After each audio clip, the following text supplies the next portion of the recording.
I'm sure a lot of Bears fans were dreading it. Ryan Pace was going to spend one of those 2 second-round picks on a tight end. It's almost like you could feel it. You could sense it. You just knew it was coming.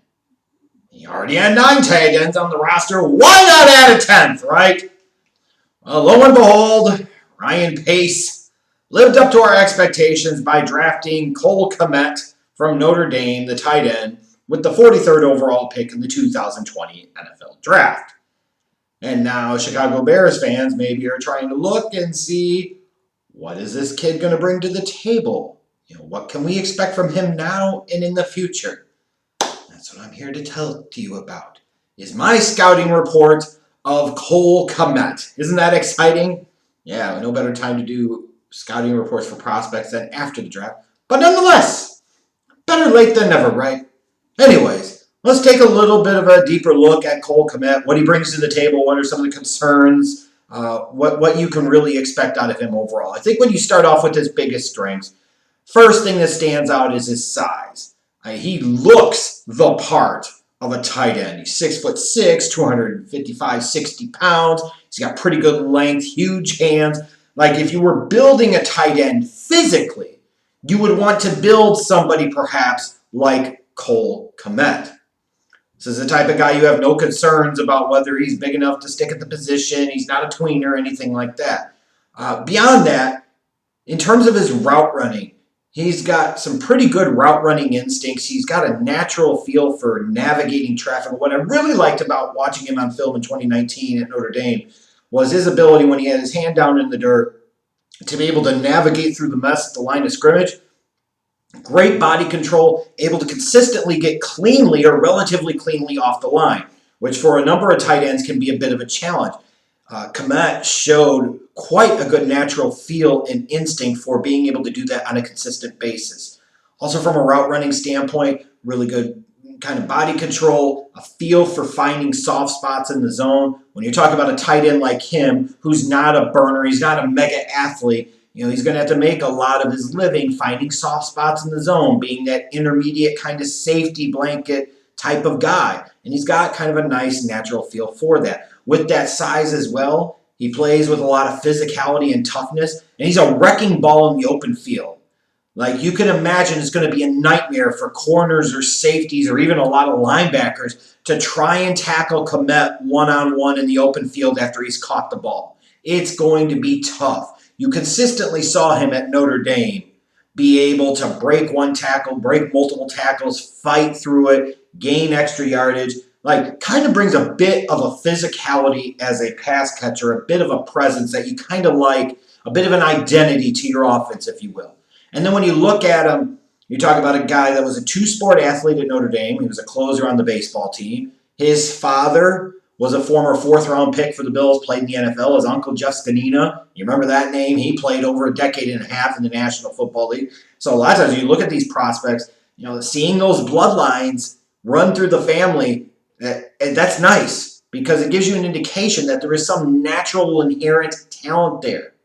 That doesn't automatically mean by any means that the guy's got to be from great athletic or NFL bloodlines in order to succeed, but it certainly doesn't hurt. He grew up around the game of football. He comes from an athletic family background on both sides of his family, both his mom's and his dad's. So you look at it and you say, okay, that's something that could potentially translate. He's also a smart, high-character guy, 3.5 grade point average, known as a hard worker, known as being a really good teammate, kind of a leader's mentality. So when you talk about like the intangibles and some of those things that can sometimes be a little bit harder to quantify, but something you want to see out of a prospect, Cole Kmet has them, and in some cases has them in great abundance.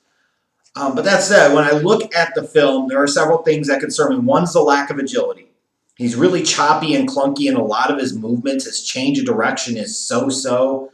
I think that manifests sometimes in his route running in terms of he's not that sharp in and out of his breaks. His footwork's really clunky to where he has trouble setting up his breaks. There's quite a bit of deliberation to it, and that concerns me a little bit in terms of his ability to effectively run routes and get separation at the next level. His hands, for somebody that's never going to be a game-breaking physical talent from a speed and quickness type of perspective, Even though I think his speed is a little bit underrated. You see it flash on film. It's the hands, though. He's going to be an intermediate, safety valve type of target.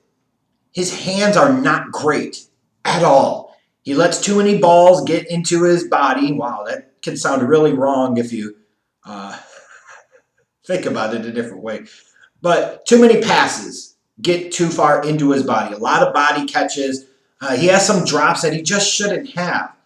Like, you're a big target with big, strong hands. You shouldn't have some of the drops, and in particular the focus and technique drops that you do.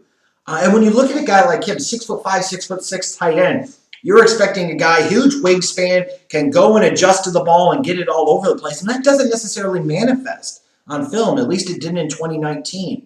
I didn't see that kind of higher level to elite level catch radius from a tight end that I would like to see if I'm investing a second round pick in a guy. And when you look at him on film, you're assuming he comes from a program like Notre Dame, who's produced a number of guys in recent years at the tight end position, been drafted in the league. One thing many of them have been able to do at least somewhat effectively is block. Well, Kmet is a bad blocker. He's really good as a seal blocker in the run game. I will give him that.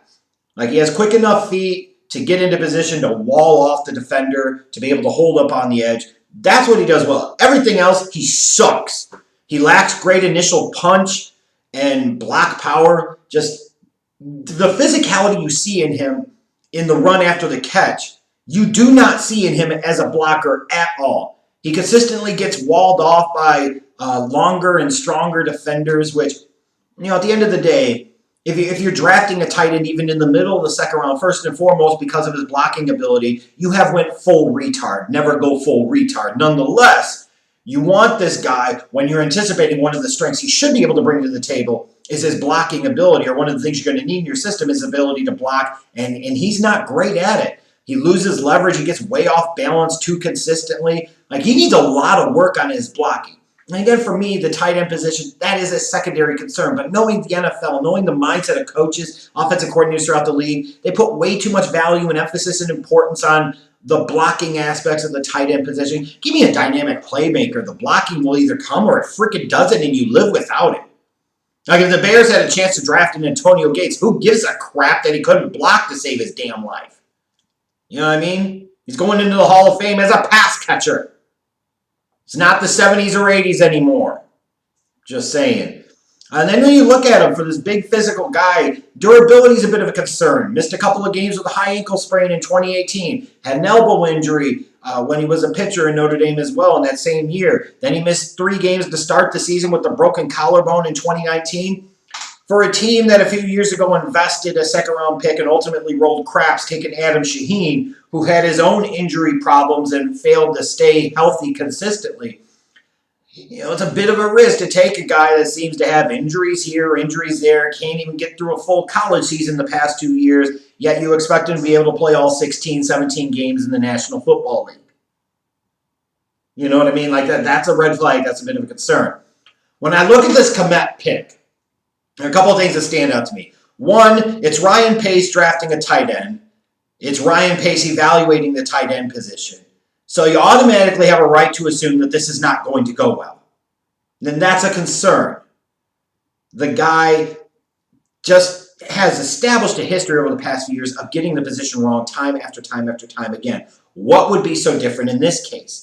And when I look at Kmet, I see a guy at a position like tight end where you're in a win-now mentality. You have just paid big money to Jimmy Graham in 2020 to play. You're paying big money as well to Trey Burton to go away in 2020. Now you invest your first second-round pick, your first pick in this draft, on a guy that's unlikely to contribute a whole lot in 2020, especially when you look at the recent history of tight ends being drafted in the NFL in their rookie seasons. Even a stud like George Kittle had a good but not great rookie season. Travis Kelce took time. Most all of these guys take time. And you've seen guys in recent drafts such as O.J. Howard, who were much better thought of as prospects that really struggled to find a footing in the NFL. The tight end position in general is a crapshoot. And all of a sudden now you've got a guy like Pace who can't evaluate the position to save his damn life, spending a mid-second round pick on a guy, and we're supposed to have confidence in this? Aye. And that's what I'm saying again. For a team trying to win now, you spend your first pick in this draft on a guy that is unlikely to contribute much, if anything, in 2020. Not just because of the natural transition from college to the pros for tight ends, but this guy is raw. He's going to take time. I don't know if I can get down with that logic. And I look at him too and I say, this is a nice prospect, but not a special prospect in a really weak tight end class.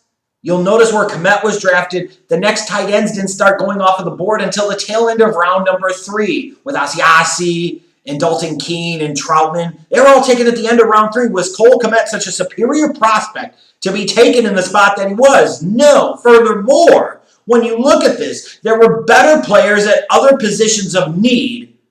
When in doubt, take best player available or at least close to it.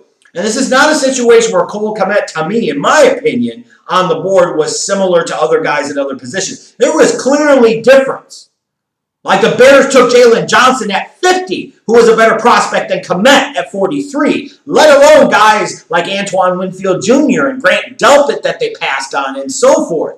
When you look at this, you just say, you argue that they didn't take best player available. They've invested so much in tight end already, yet they take another guy for an organization that has struggled in recent years, kind of the Greg Olsen curse, to be able to get much of anything out of the tight end position other than a fluke year-ish and a half-ish or so from Martellus Bennett. I mean, I see the upside in Kmet. Yes, I do. But we're likely 2 or 3 years away from really seeing it. If you're a Bears fan, you hope that he becomes a Dallas Goedert type of tight end. But the reality is he's probably more like a Kyle Rudolph. How ironic. If I remember correctly, Kyle Rudolph in that 2011 draft was taken 43rd overall by the Vikings. Now, if Kmet ends up being Kyle Rudolph, then this ends up being a solid pick.